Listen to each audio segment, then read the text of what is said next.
för att avgöra om organiska föreningar, om de oxiderar eller reducerar, så kan man använda oxidationstal. Och oxidationstalet är ju den laddning som en atom skulle få om de delade elektronerna i en bindning helt räknades till den mest elektronegativa atomen. Och vi börjar med att värma upp lite med någon mindre molekyl här. Vi tar en molekyl av koldioxid. Och när man bestämmer oxidationstalen för olika atomer i en kemisk förening så utgår man ofta från syre och väte.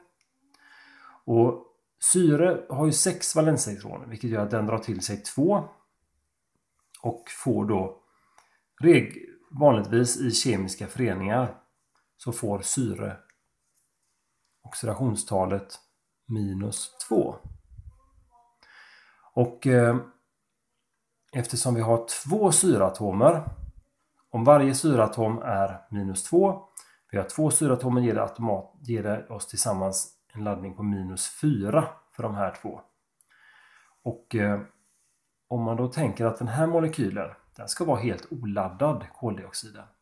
Och har vi 2 syre som ger upphov till -4, för att balansera upp det så måste koldioxiden då vara +4. Så kolet i koldioxiden har +4. Det är dess oxidationstal. Vi tar en annan förening. Vi tar ett kolväte. Enklaste kolvätet, metan. En kol i mitten och 4 väte runt omkring. Väte i kemiska föreningar har oxidationstalet +1 vanligtvis. Och den här molekylen, den innehåller ju 4 väte. Och varje väte har +1. Det innebär ju att ska den här molekylen vara oladdad så måste kolet här som ensam balansera upp 4 plusladdningar. Alltså måste kolet vara -4. Om vi tittar på de här 2 kolatomerna så kan man tänka så här att kol har 4 valenselektroner.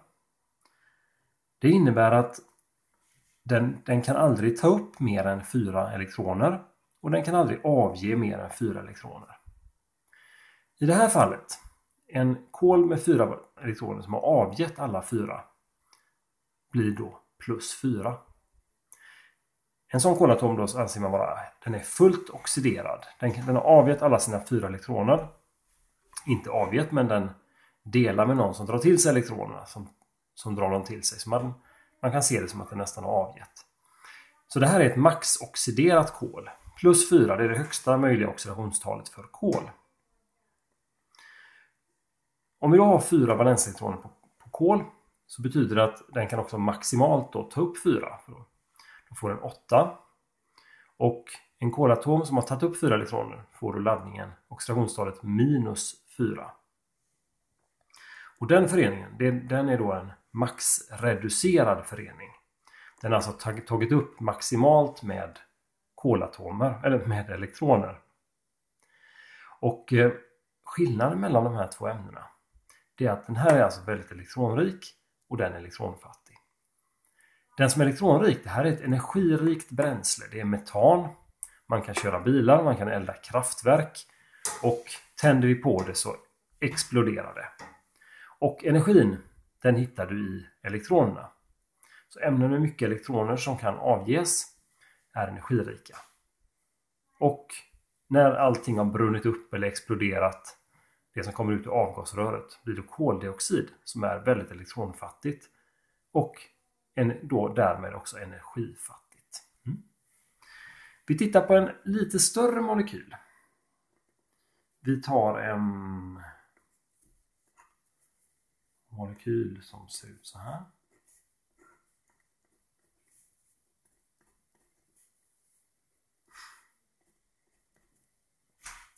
I den molekylen så har vi ju 2 stycken kolatomer. Och som ni ser runt de här kolatomerna så har de olika kemiska omgivningar. Den är omgiven av 3 väte. Den är omgiven av en väte. och en syre. Och eftersom de delar med olika antal olika sorters atomer så blir också oxidationstalen för de här två olika. Och när man tar ut oxidationstal för en kolförening, då tittar man på en kolatom i taget. Vi kan börja titta på den högra här.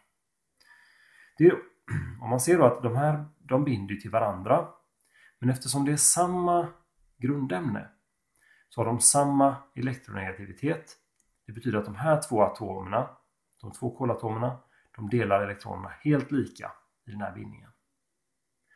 Så att man binder till kol, det bryr vi oss inte om här, utan vi tittar på de andra ämnena som inte är kol. Syre och väte.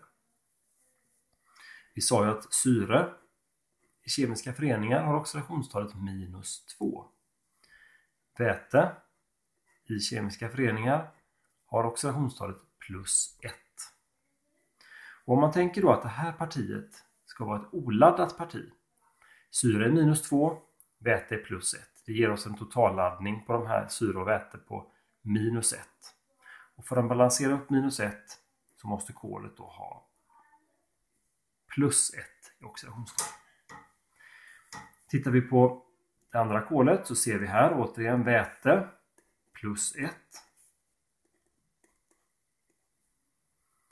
Och 3 stycken väte som var och en är +1 som ska balanseras upp med kolet gör att kolet här då måste vara -3 för att balansera upp det. Gjorde vi det ett snäpp svårare, det var 2 atomer. Och här ser 2 kolatomer och här ser vi att skillnaden mellan dem är ganska stor. -3, det ligger ju ganska nära metanet här, alltså den är nästan maxreducerad. Och den som är +1, den är lite halvoxiderad sådär. Nu tittar vi på en molekyl som ni nog alla har känt av, nämligen mjölksyra. Och den ser ut så här.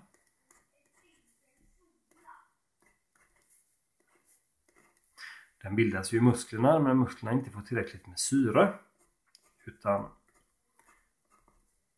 får börja bilda mjölksyra istället. Och här återigen, vi tar en kolatom i taget här. Vi börjar här från höger. Syre. -2 i kemiska föreningar. -2 där också. Och här har vi en väte. Den är i och för sig inte bunden direkt till kolet. Men den räknas ändå in här. Så att när vi sätter den till +1 där. Så till den här kolatomen så är det bunden 2 stycken syre. De är var och en -2. Vi har också bundet en väte +1. De här 3 tillsammans får då laddningen -3. Vilket innebär att kolet för att balansera upp det måste ha +3. Nästa kolatom, väte +1, syre -2 och väte här nere +1. Här ser vi, kol bryr oss inte om, de delar lika. Men till den här då så är det bundet 2 väte +1, det blir +2 och en syre -2. Så de tar ut varandra. Det betyder att oxidationstalet på kolet bör vara 0 för att balansera upp detta. Och i det här fallet, den här änden där ser ut likadant som den här änden. Vilket gör att här har vi en -3 kol. Så inom samma förening så har vi en kolatom som nästan är maxoxiderad. Ni ser att närmar sig koldioxiden. Och en som är mittemellan och en som är nästan maxreducerad. Så det kan skilja väldigt mycket inom en molekyl.